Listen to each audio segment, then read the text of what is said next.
ਸੋ ਬਹੁਤ ਸਵਾਗਤ ਹੈ ਸਾਰੇ ਵਿਦਿਆਰਥੀਆਂ ਦਾ। ਅਮਰਜੀਤ ਸਿੰਘ ਕੰਵਰ ਸਾਡੇ ਨਾਲ ਮੌਜੂਦ ਨੇ। IRCC ਵੱਲੋਂ ਇੱਕ ਰਿਪੋਰਟ ਸਾਹਮਣੇ ਆਈ ਹੈ, ਬਹੁਤ ਵੱਡੇ ਖੁਲਾਸੇ ਰਿਫਿਊਜ਼ਲ ਰੇਟ ਨੂੰ ਲੈ ਕੇ ਹੋਏ ਨੇ। ਅਮਰਜੀਤ ਸਿੰਘ ਕੰਵਰ ਇਸ ਰਿਪੋर्ट ਦੇ ਜ਼ਰੀਏ ਨਵੇਂ ਖੁਲਾਸੇ ਕਰਨਗੇ। कंवर साहब बहुत स्वागत है। मैं चाहूँगा पूरी क्लैरिटी दियो।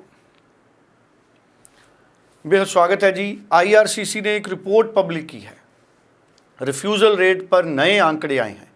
Amarjeet Singh Kanwar Broadway immigration services से इसी टॉपिक पे हमारे साथ बात करेंगे और पूरी क्लैरिटी देंगे। सो IRCC की तरफ से एक रिपोर्ट, एक न्यूज़ जारी हुई है जिसके अंदर बहुत इम्पोर्टेंट खुलासे किए गए हैं।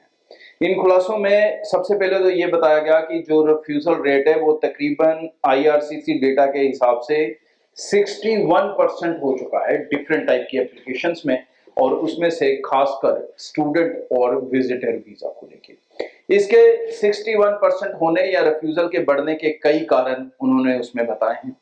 इसमें एक कारण सबसे बड़ा ये भी है कि जो कनाडा के नए रूल्स चेंज हुए हैं, उन रूल्स के चेंजेस के कारण भी वीजा ऑफिसर्स बहुत सारी मिस्टेक्स कर रहे हैं। कहीं ना कहीं वो लैक ऑफ इंफॉर्मेशन के कारण या लैक ऑफ असेसमेंट के कारण भी ये गलतियां हो रही हैं। दूसरा उन्होंने बड़ा कारण ये भी बताया है कि यहाँ पर नॉर्मली जो ट्रैफिक रहता है एप्लीकेशंस का, वो 2 मिलियन के आसपास रहता है उनके पास।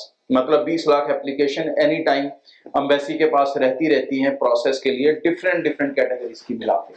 तो ओवरलोड भी एक कारण है, क्योंकि हम जानते हैं पिछले काफी समय से IRCC की तरफ से बताया गया कि जो उनकी टीम है वो ओवरलोड कर रही है, उनको एक्स्ट्रा वर्किंग करनी पड़ रही है, एक्स्ट्रा डेज में भी डिसीजंस आते हैं। आप कई बार देखते हो PPR संडे को भी आई है, सैटरडे को भी आई है, तो मतलब ओवर टाइम वहां पे चल रहे हैं। तो उसके कारण भी ये इसमें से कई चीजों में मिस्टेक्स हो रही है। इसमें मिस्टेक्स जो नुकसान है वो बच्चों का बड़े लेवल पे हो रहा है, दूसरों का भी हो रहा है, लेकिन बच्चों का ज्यादा होता है, उनको इमोशनल सेटबैक भी डलता है। और इसके अंदर ये भी बताया कि जो स्टेम स्टूडेंट्स हैं उनके एप्लीकेशंस में भी ये मिस्टेक्स हो रही हैं। डेफिनेटली मिस्टेक्स होंगी तो सब जगह होंगी।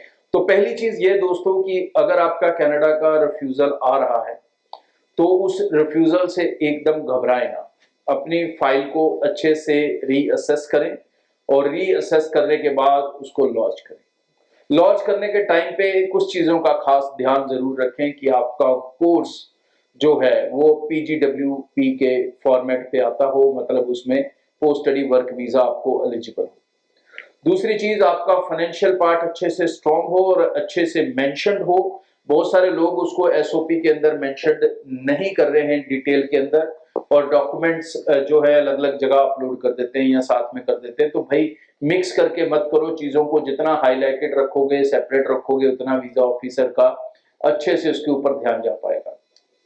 अपनी फाइनेंशियल समरी एक साथ में जरूर दो। फाइनेंशियल समरी मतलब कि आपने कितनी फीस ट्रांसफर कर दी है, कितनी GIC कर दी है, कितने फंड्स आप दिखा रहे हो, वो फंड्स कितने पुराने हैं, आप अपनी एजुकेशन को कैसे सपोर्ट करोगे फ्यूचर में, आपके पेरेंट्स की क्या इनकम है। इसके ऊपर अगर आप एक अलग से फाइनेंशियल समरी बनाकर लगाएंगे तो उसका भी आपको बेनिफिट हो सकता है, क्योंकि उसे जब वीजा ऑफिसर पढ़ेगा तो प्रोबेबिलिटी कम है कि उससे कोई डॉक्यूमेंट मिस हो जाए।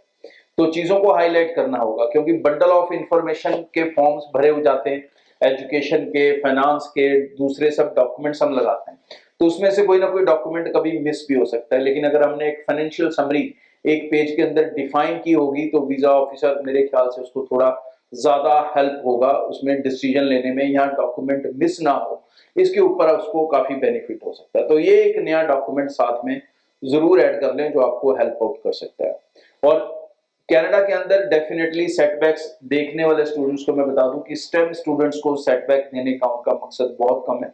तो जो student science, technology, engineering, mathematics background से हैं या ऐसे कोर्सेज में जा रहे हैं, वो बिल्कुल जल्दी हिम्मत ना हारें, लेकिन कोर्स सिलेक्शन में कोई कॉम्प्रोमाइज ना करें।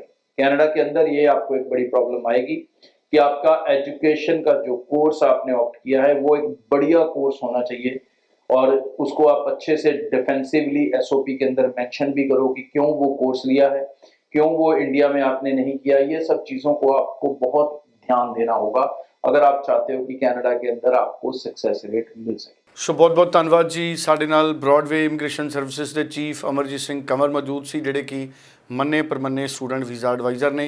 ਸਕਰੀਨ ਤੇ ਨੰਬਰ ਹੈ 90238 90238। ਤੁਸੀਂ ਕਿਸੇ ਵੀ ਤਰ੍ਹਾਂ ਦੀ ਜਾਣਕਾਰੀ ਹਾਸਲ ਕਰਨੀ ਹੈ, ਕਿਸੇ ਤਰ੍ਹਾਂ ਦੀ ਕੋਈ ਕਨਫਿਊਜ਼ਨ ਹੈ ਤੇ ਟੈਲੀਫੋਨ ਕਰਕੇ ਆਪਣੀ ਕਨਫਿਊਜ਼ਨ ਦੂਰ ਕਰੋ, ਸਾਰੇ ਵਹਿਮ ਕੱਢ ਕੇ ਫਿਰ ਆਪਣੀ ਜ਼ਿੰਦਗੀ ਦੇ ਫੈਸਲੇ ਕਰੋ। ਬਹੁਤ ਬਹੁਤ ਧੰਨਵਾਦ।